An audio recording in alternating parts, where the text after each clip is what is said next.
Hey, everybody. Thanks for joining us again. It is myself, Kevin Breitner with Cressy Property Management, Kayla Andrade with Ontario Landlord Watch and Front Lobby, and Mr. Robert DeLisi, the man, the myth, the legend, the awesome one from Stonegate Legal Services, who is always here and sometimes too quiet for my liking, but this is the show where we talk about everything and anything, and he's the one that is the legal professional. So his tongue might be tied sometimes. But anyways, we love hearing his point of view too. Just to put you on the spot. Here we go. So last night, I went and I attended online a council meeting for Kitchener where they were discussing the N13 and the Renovation and their proposal to have a new bylaw for their municipality about rental licensing because of their cities and municipalities have already done that. So we're going to touch on what we learned yesterday and what we talked about. We're going to get into more of that as well. We're going to talk about the LTB and the delays and what's going on there. And so I guess I'm going to open up just a little bit about what I heard yesterday, and to sum it all up really quickly, is that the issue is with the LTB still having not enough employees, that they're backlogged and dealing with things quickly enough so that things can be dealt with on both landlord and the tenant side.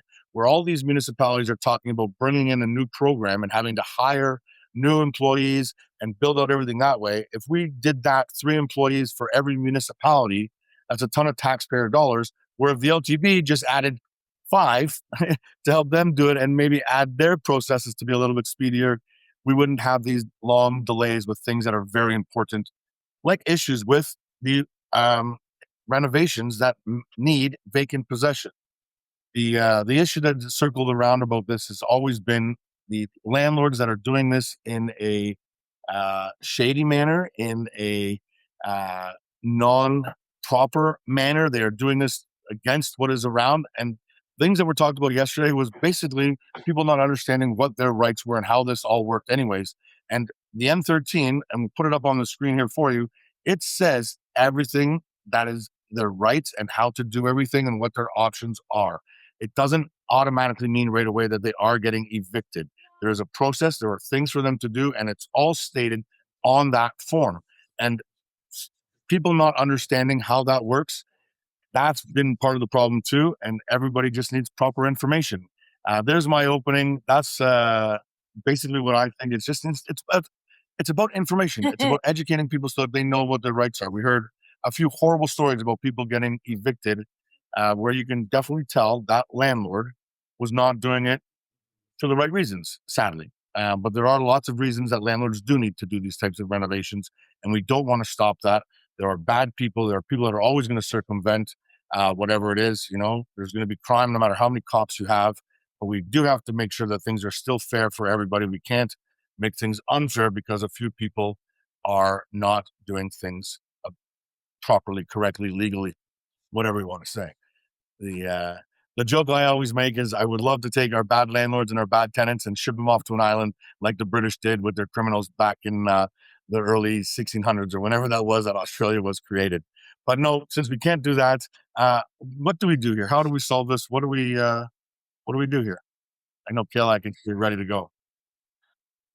Well, I've been fired up since last night. From like 6 o'clock until 10 o'clock, you're sitting there waiting for this council meeting and getting to hear all the delegations that came from tenant unions talking about how these landlords are threatening to evict them for different type of renovations that are needed. We heard about tenants complaining about the maintenance of a property, the property being heritage, having property standards come out to that property on a regular basis, and they didn't say that they were getting an N13. They were worried about getting an N13 because they love this building so much and they were worried about it.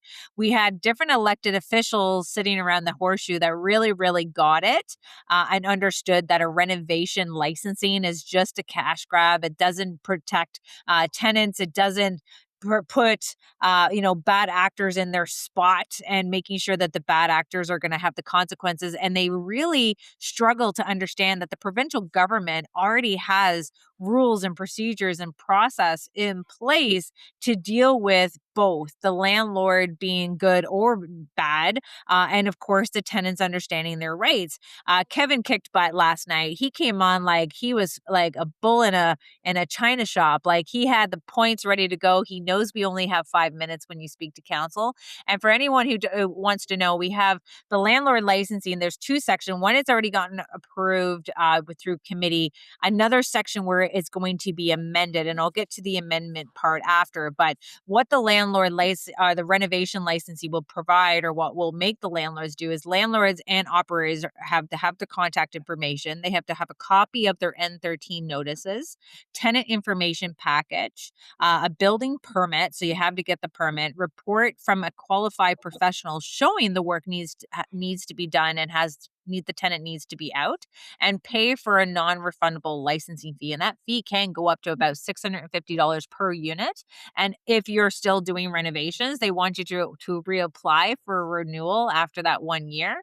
So we're seeing a lot of it going through red tape. But the amendment side is also trying to include the landlord to provide the extra of, if the tenant does need to vacate the rental property, they want the landlords to pay for moving costs, and they want the landlord to pay for the extra. So if they found a new place to live temporarily and it was like $1,000 or $1,200 and they were paying a thousand, they want the landlord to be paying for that extra $200 a month towards the tenant, because we were able to we're inconveniencing them. Now, anyone who knows is that sometimes when we have tenant insurance can cover times and like this, where the landlord is needing to have the tenant vacated because of a fire, because of damages. It's not like, oh, I just need to put makeup and I want to renovate it. But if there is a situation where you did require the tenant to vacate the property because of something that was out of your control and it need to be addressed, if the tenants are having tenant insurance, most of their policies are covering that type of thing. But either way, it's something that is a cash grab. We are tired of it. We try to go through the process, and this is why Robert being here right now, trying to educate. If we have an elected official in Kitchener right now listening, what would you tell them about renovation licensing and how it duplicates and uses taxpayer dollars once again to create a different system? So I'm going to agree with you 110%. It is a money grab. Absolutely money grab. Like you said, the province has things in place. It, Mhm. I don't see how it benefits the tenant at all. In fact, it creates more red tape because something I want to make clear on any notice, it tells the tenant they do not have to move out. They have the right to an adjudication, however long that takes. And at the adjudication, the onus is put on the landlord. Kayla, you said it perfectly. You have to have a permit. You're going to have architectural plans, whatever it is, so that it's showing that there's good faith. If there's a question about good faith, the board will knock it down and not grant the eviction. So if it's legitimate, the tenant can also apply to be able to come back at the same rent. So Mhm. it doesn't mean that their rent is going to go up. Now, the argument is, well, they have to find somewhere else to go. So that is something that you can argue. But Kayla, wouldn't you say that they're almost promoting a cash for keys, Mm. right? Eh, Because they're honestly saying, well, you should do a settlement because you're the big rich landlord and you should be giving this money I to the said that tenant yes. so that they can go Oh, somewhere else. but I this was just gonna say, go, everybody Kevin, go. thinks that landlords are millionaires. They don't realize that majority of landlords are regular individuals that have worked their butts off their whole life, and instead of investing in the stock market or other investment opportunities, they've chosen real estate because of multiple reasons. I've said many times it's the best investment in the world. But anyways, that's what they've chosen and that's what they're doing. And they're the ones that are losing out because nothing is being supported for them, yet everybody is depending on us to be the ones to continue to provide this. If this all changes and all the investors stop buying in Ontario, our housing problem is going to get even worse, right? Mm. And it's happening, just so you know.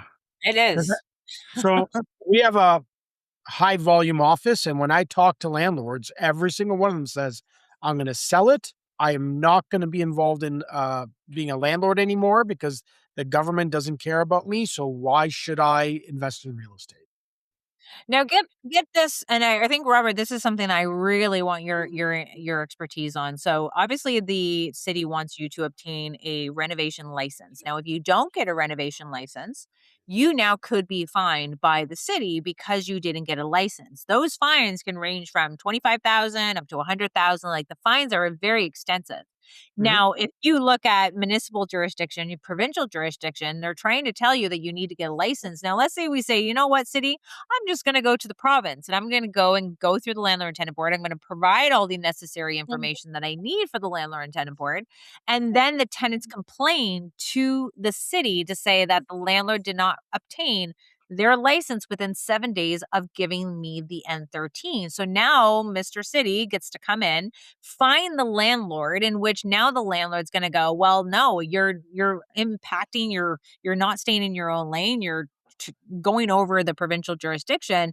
Now, in order to fight that fine, you actually have to go through the administrative penalty system that is so new that the province allowed them to do red lights and tickets and stuff like that. But now they're incorporating bylaws. Anything, even when it comes down to like rodents in the property or the fact that there was like a nuisance lighting that's happening, you can now be fined by the municipality and have to go through the administrative system. Same thing when it comes down to this renovation licensing. And the one thing that Kevin and I got to take away is that these people were always talking about, well, it hasn't been challenged yet.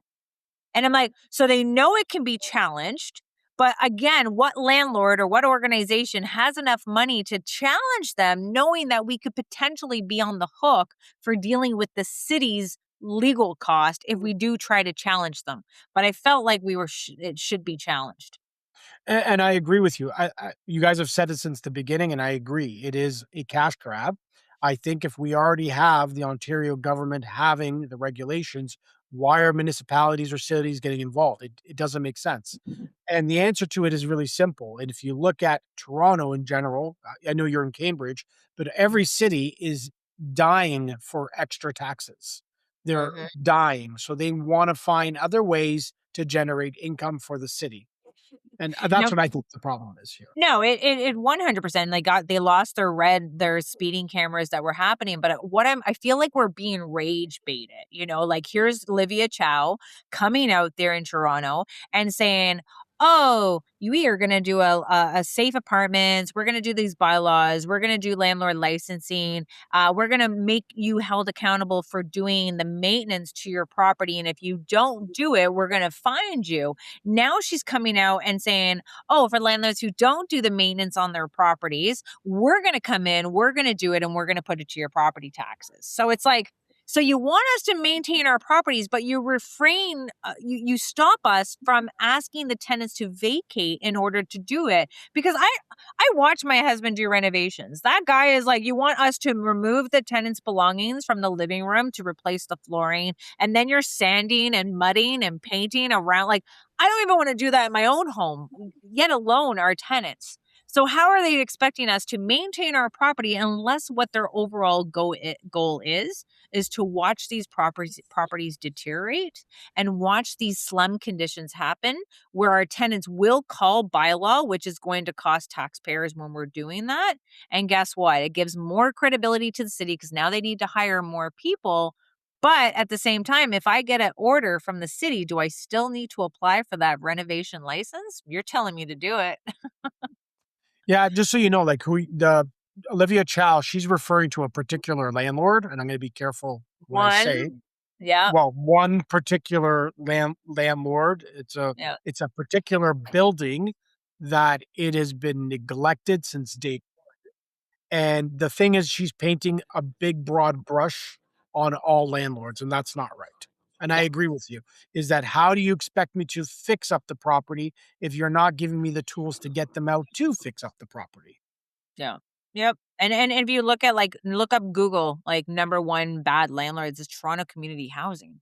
Like you'll and this is again like a part of like the whole exemption, even with this bylaw that's happening in Kitchener right now, they're exempting government housing and nonprofit and landlords who receive subsidies from government. I'm like, whoa, Doesn't make rules sense. for thee, but not for me. Like, where do we draw the line and tell our province, wakey, wakey, your municipalities are making you look bad, put them in their own lane?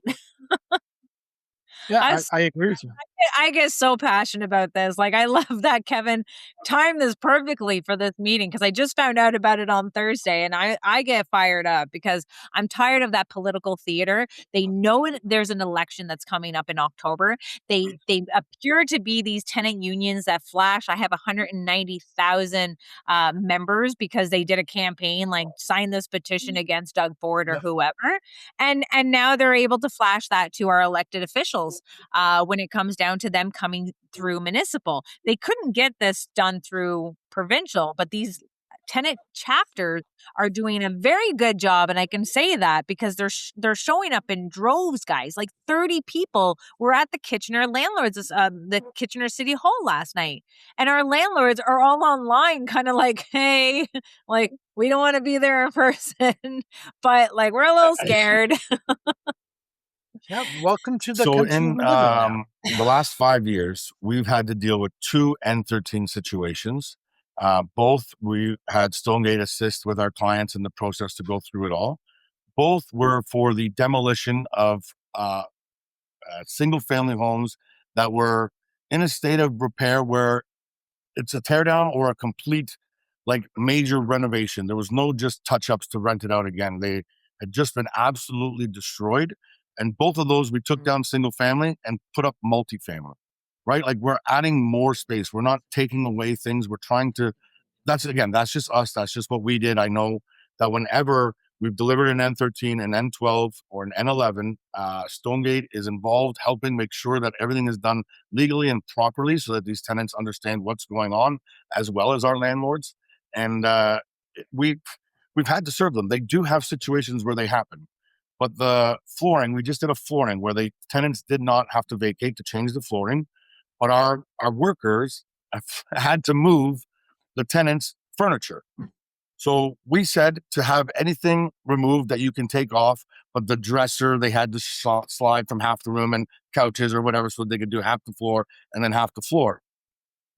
I don't know exactly what happened. I wasn't there, but something broke and it should have been removed. We told them to remove it if they wanted anything that was like that. But of course, now we're into an argument and dealing with things because it was our flooring guys that moved something of theirs that by accident, something happened, who knows what. And now it's our fault when they didn't move it because we had to do the renovation.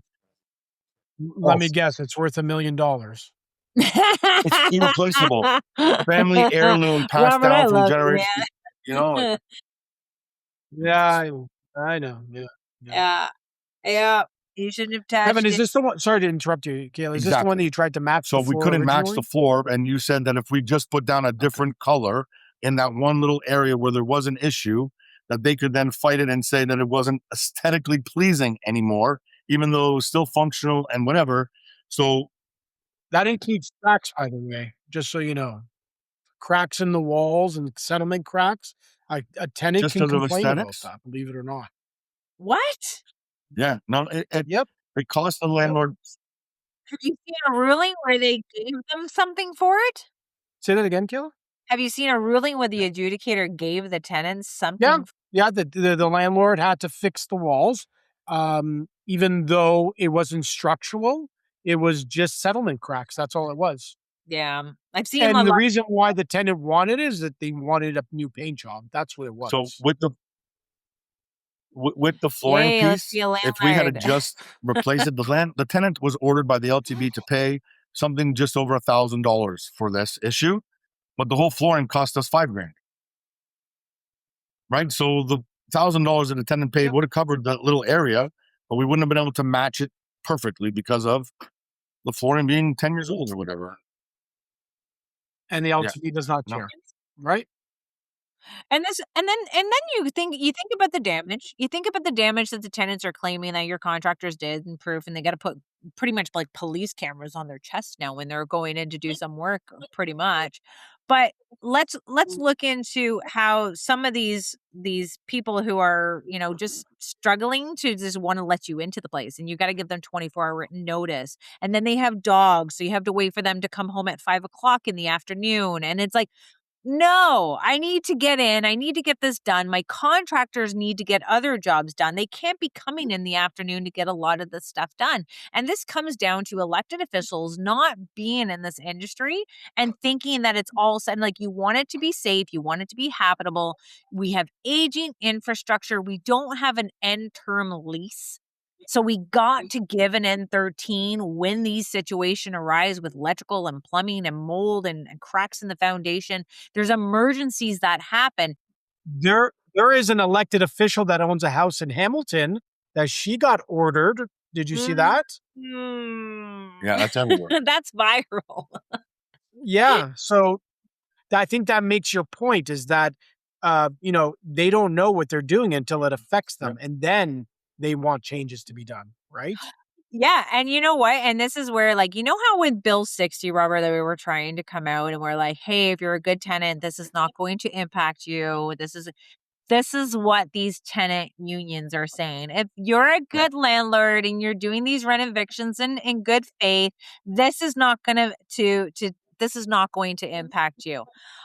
I don't know if they know this, but money doesn't grow on trees. And there is situations, like I mentioned, like in emergency situations where we do require the tenant to vacate, and the province or the municipalities know this. And this is why we're seeing ourselves with this cash grab. That's the title that we're working, because they know they want to get a piece of that pie, and they make it look like, oh, look at the landlords. There's a decrease of 75% in Hamilton.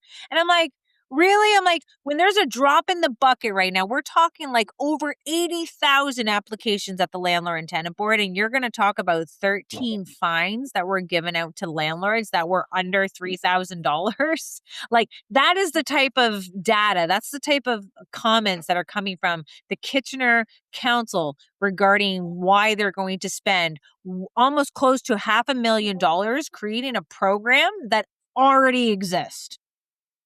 So I have a question for you, if you don't mind, because since everyone's watching the show and you are well versed, Kayla, what would you suggest that would be a good system for both landlords and tenants? I'm curious of what you I'll think. go after. And I'll Kevin, go you can after. chime in too.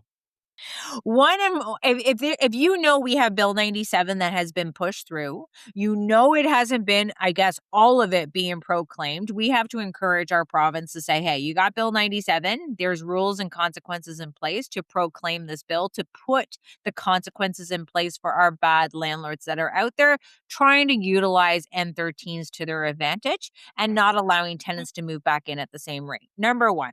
Number two, we got to get ourselves on the municipal and regional level. They need to be communicating with the provincial level to say, this is what our struggles are. We need you to either equip more of our landlords, more adjudicators at the Landlord and Tenant Board to hear these type of applications. But the applications, the tenants don't get to vacate. They're still there before they get to have their hearing. I would like to see, after an N13, I like to see an automatic AGI. We're putting money into this. The tenants are going to be the ones benefiting from this. It costs a lot of money to do a lot of renovations. I really don't think that they should be moving back in at the same rate. But they put that bill with Bill 97 and how the tenants need to have their information given to the landlord, letting them know where they're staying, their number, their way of communicating. The landlord needs to update the tenant, letting them know how the renovations are coming about. Tenants know, and it should have it on the paperwork of the N13 that you have up until 2 years to file a dispute with your landlord. And if you do catch a landlord doing this unlawfully, then yeah, nail them with it. But you got to allow the landlords to be able to up their rent to cover these type of expenses, especially the capital expenditures that are going to be needed automatically with an N13. That way we're not dealing with a hearing for an N13 and we're dealing with an AGI. We're starting to compound that together and make it fair for both parties. That's just at the top of my head. If we sat down and really had a roundtable discussion, maybe more would come out of it. But more needs to be done. And I'm tired of this. I'm tired of our elected officials vilifying these landlords. I'm tired of them pegging landlords and tenants against each other. Because when we advocate, we're advocating for our good tenants out there, the ones who pay on time, the ones that keep the place in pristine condition, that treat the place like their own. But there's tenants out there that want to abuse the system. They want to go through the loopholes, and they think the landlords, you should not be captivating. You should not be profiting off of a human right. Well, I would like to ask, if you have human rights as housing, then why is it taxed like alcohol and cigarettes? I don't know. That's your government for you guys. Yep. Yep. What about you, Kevin? What are your thoughts? Because I see you writing things down. So I'm gonna go through these little by little in no specific order because they came to me differently as we were talking. Corporations and the everyday landlord are completely different and should be treated a little bit differently. The apartment building that we heard about the other day with the 108 units, and they gave N13s to 61 of those units and said it was for stacked repair plumbing and stuff like that, where they were not in any type of line.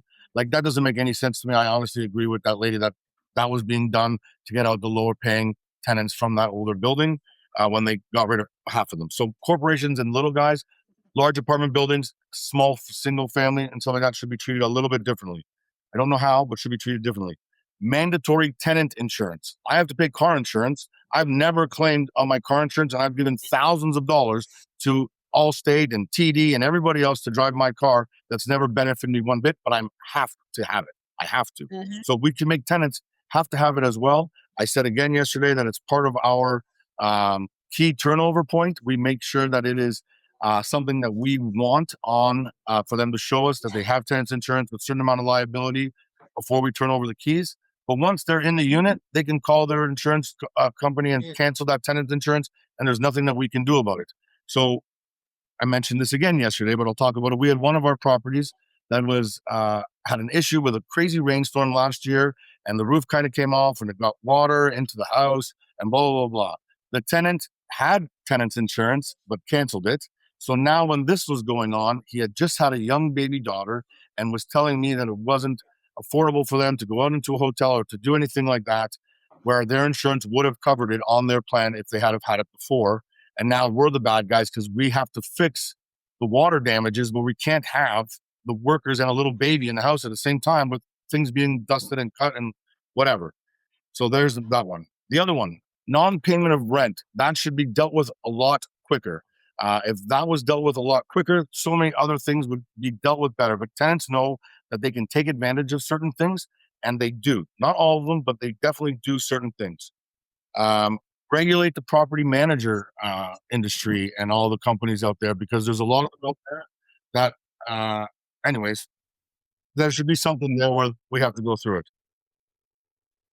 I'm going to stay with another one, educating landlords and industry professionals a little bit more somehow, because so many of them don't understand what they're involved in. They just look at it as an investment, right? I want to look at my real estate investment like I do my stock market investment, where I don't think about it at all. Can't do that with real estate. You have to be involved at least a little bit, or have somebody like myself to take care of it. The last one is housing assistance money, ODSP, Ontario Works, all that stuff should be out of the recipient's control. They should not be able to cancel that payment at all. If taxpayers are giving money to the government for the government to hand out to people that need assistance, they need that help.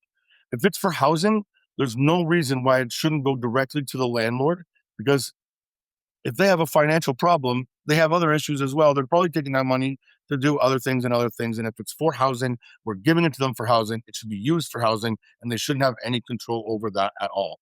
I know people that we have, they get some money for housing and they get other money for other things. The housing money should come directly to us out of their control.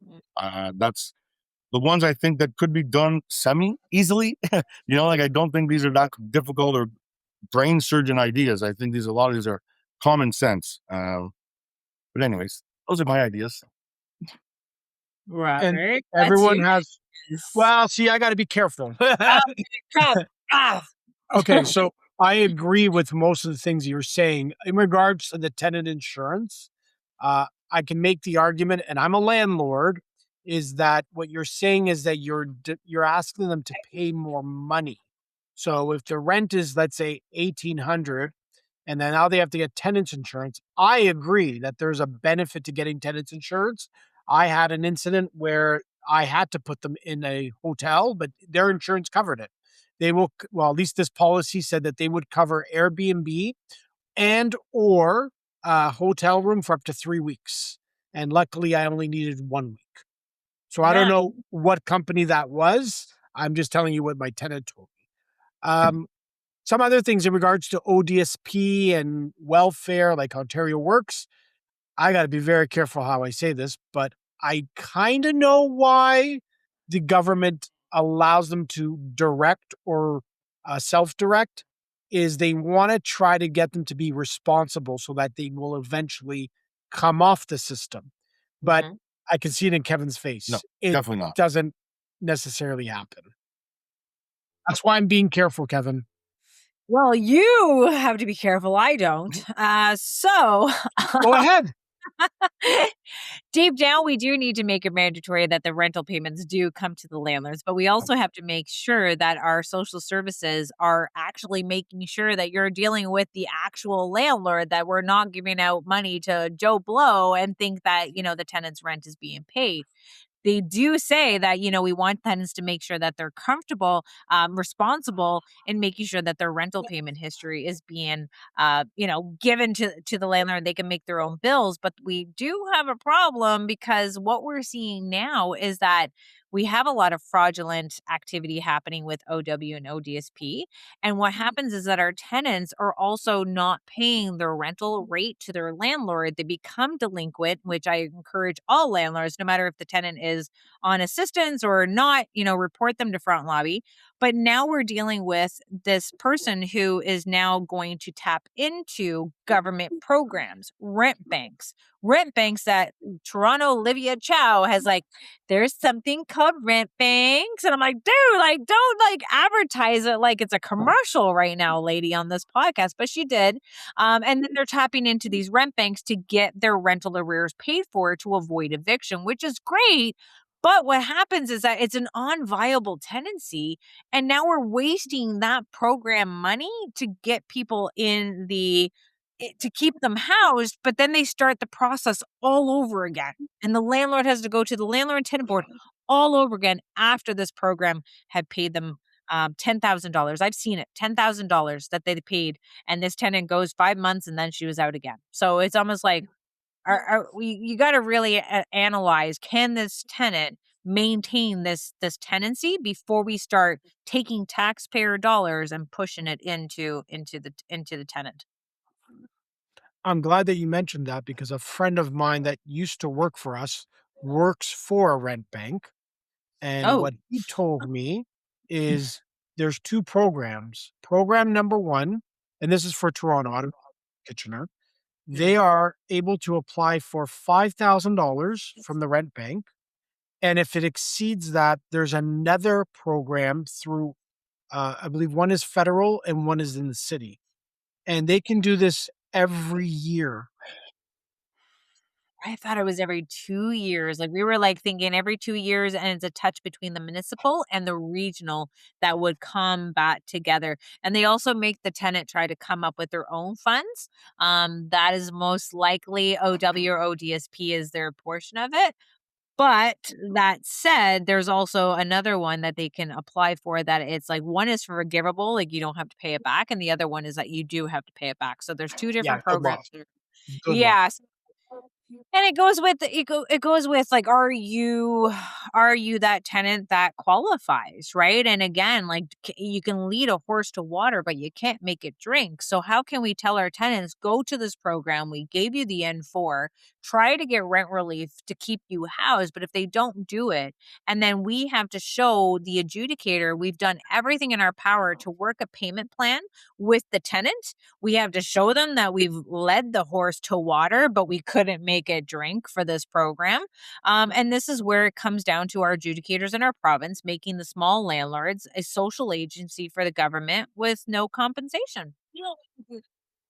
Well said.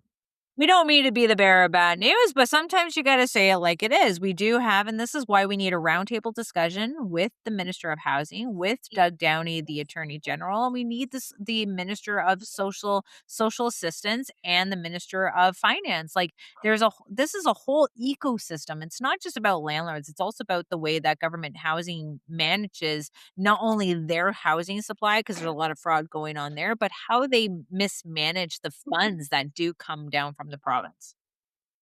No objection there.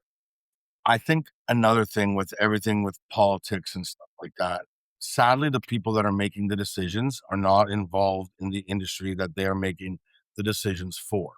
Um, you know, I don't remember now, but I definitely know that they're doing what they think is best. At least I hope that. I hope that they're all doing what they think is best for the masses. What's good for the gander is not always good for the goose, right? We're all different people. We all need different types of things. They can never please all of us. Since you said it, of putting people in power, well, look at the two ministers right now. The Ministry of Public and Safety is Gary. I can't say his last name. And then Dan Sensen, that Gary. Okay, he's not qualified. The immigration minister is Lena Metglab Diab, and they're both doing horrible jobs because they don't know the industry. So I agree with you, Kevin. They should have knowledge of the industry that they're going to be working in. It makes Maybe sense. like federal level with these. That's correct. I'm talking about federal. But if on the federal level they can't do it, never mind municipality. Right? Unless someone like Kayla was to run for office. No, I'll get divorced. Like, that would be bad. We just want to be behind the scenes a little bit.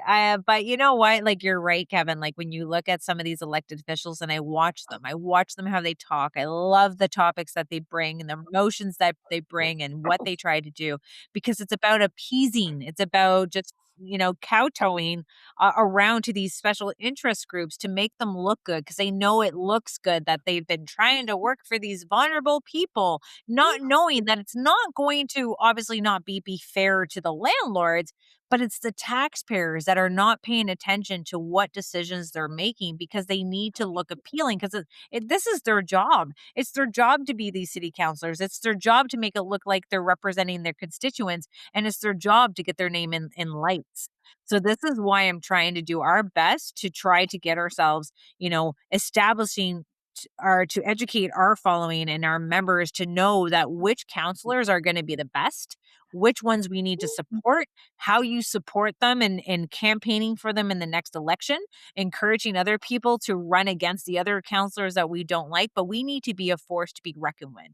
We need to be able to have our landlords come together, and not only based on like in Ontario, but we need to define where you are, where you live, what areas your rentals are. So, because we got 444 municipalities, there's only one me. I don't know how we're supposed to fight them all unless we get leaders in this industry to help us advocate against this woke council, or for these tenants who want to abuse the system and lie and manipulate and do these crocodile tears and try to overstep the province by encouraging these municipal councillors who have no clue what the provincial government is doing, but they just want to make it look like they're doing well for That's for why the people who are coming to them to get the votes.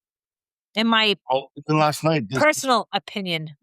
last night they said they're delaying the decision on this from June to September to after the election in the fall.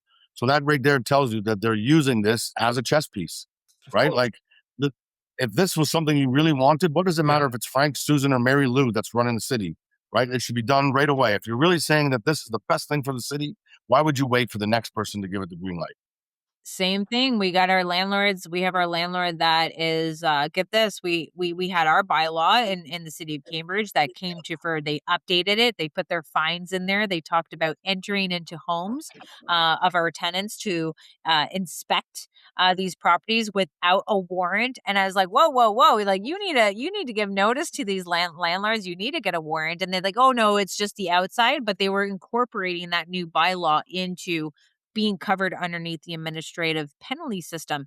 And we have a landlord, and you'll find this interesting, Robert, that we do have a landlord in Chatham who decided he was dealing with cockroaches. He sprayed it. He sprayed it the second time. And then after the second time, 20 to 21 days later, he ends up getting a fine from the city for $2,500 because he has cockroaches. It's not that the city came in and did the work. They're just fining him because they have cockroaches. And that's why this Cambridge bylaw with no rodents, no insects, like zero, is going to be an issue, which they can come in and bylaw can come in and give the landlord a fine. Even And if you're mitigating the yeah.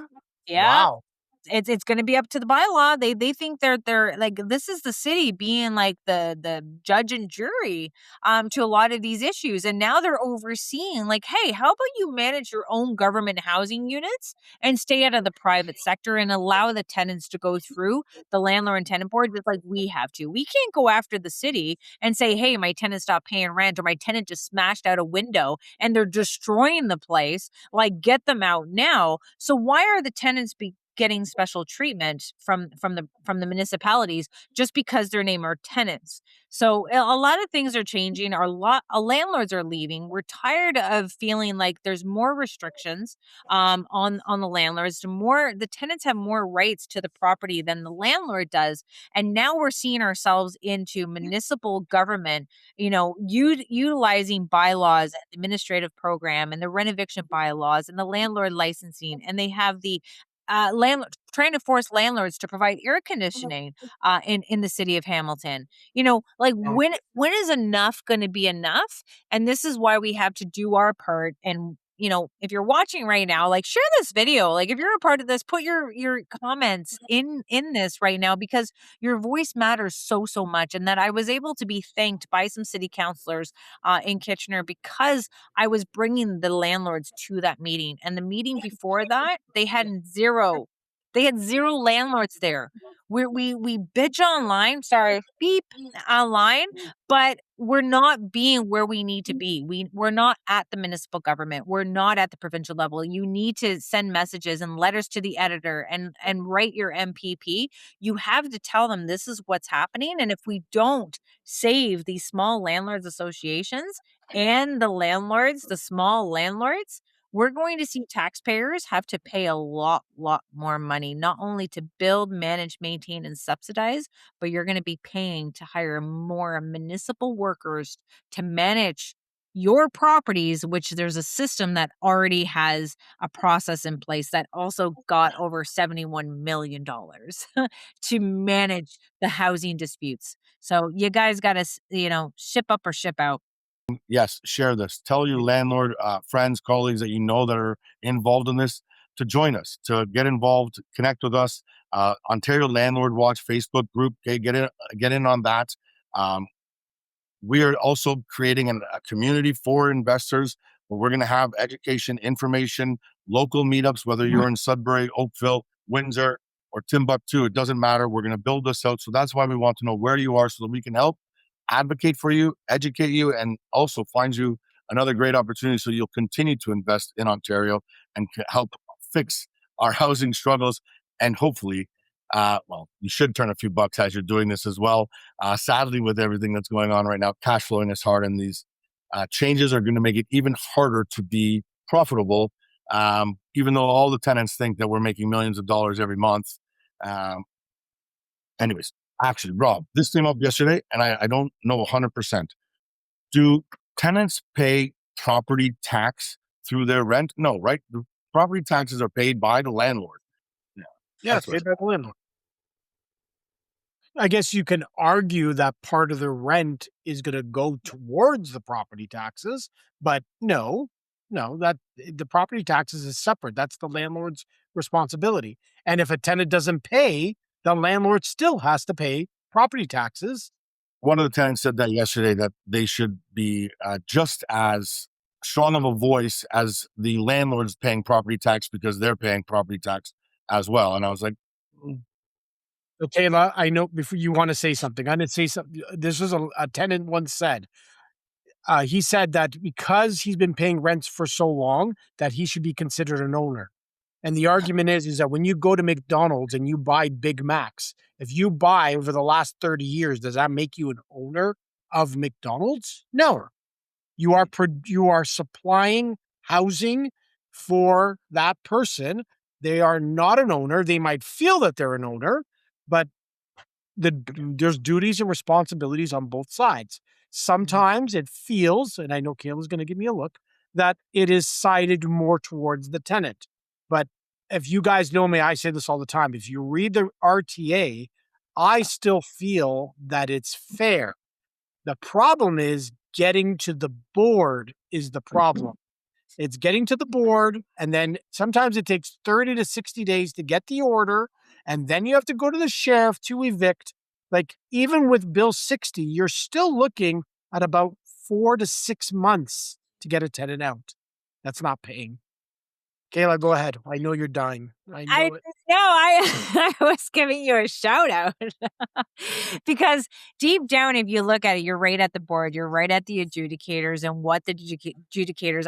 I'm hearing from landlords right now that we're seeing a tenant uploading a lot of evidence from ChatGPT, and then the adjudicator adjourn that hearing because they want to give the tenant time to organize their evidence. And I'm like, are you freak? And this is coming from a tenant who is trying to tell the Landlord and Tenant Board and as well as Ontario Human Rights, the landlord is harassing them.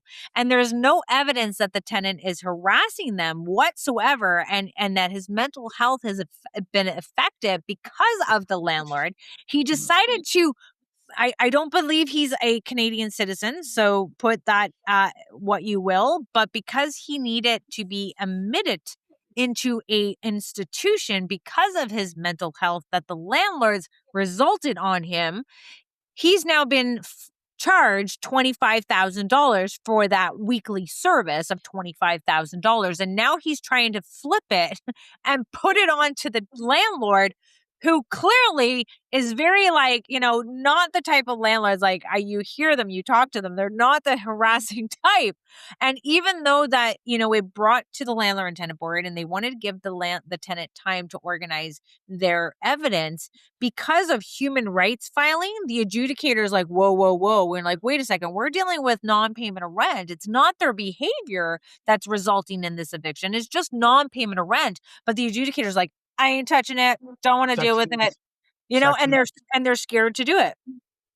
Mm-hmm. What section? Because remember, so that's section 83. There's a reason to either deny or extend. But remember, an adjudicator is not a legal professional. They're supposed to be the lay person. And if they hear something they don't like, they will say, I am not going to touch it. And you're right. And Kayla, we do hear the offices of ChatGPT involved in our proceedings. And it's great for landlords too. Don't get me wrong. I think a lot of landlords, you can take all the evidence. You can say, hey, I'm going to the Landlord and Tenant Board. Let's upload our information, especially with Front Lobby, Landlord Assist, putting that information in there, having it compile. It can be useful to us, but the tenants are now abusing that little tool at the same time. And a little tip before we end tonight's show, because we know we'd only have Robert for a short period of time, is that our landlords are finding themselves that we have tenants. The landlords are like, hey, the market's not doing so good. I'm not going to be able to get rent from this. The cost of owning this property has obviously surpassed what I'm getting for rent.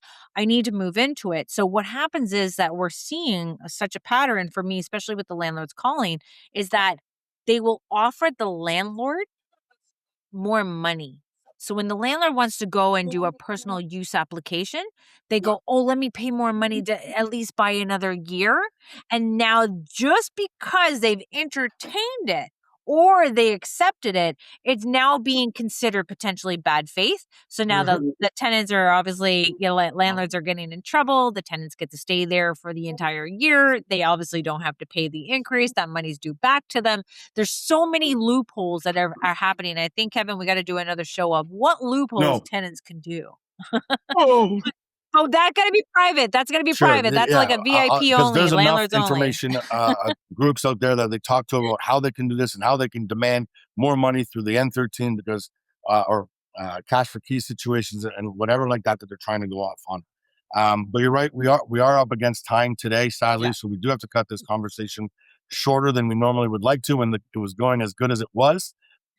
And honestly, guys, I'm sorry. I know you're going to be over, Robert, but I'm telling you guys, I need you to start having a paralegal like Robert in your back pocket. You need to be able to have someone that's ready to go, who understands it. They have been eating and breathing the Landlord and Tenant Board as long as I've been an advocate that I know of, like that they've been there fighting for the landlords, fighting for the justice of the system. So connect with him, follow him on his social media. Hopefully we can get all of his links in there. Obviously, I love being a part of this show because of these two gentlemen right here, and I want to thank you, Kevin, and your staff for putting on this educational, entertainment, non-legal advice show for your following. And then I would encourage each and every one of you to join the advocacy work that I'm doing as an Ontario landlord myself for over 24 years. And again, tune me in for every Thursday on my YouTube channel.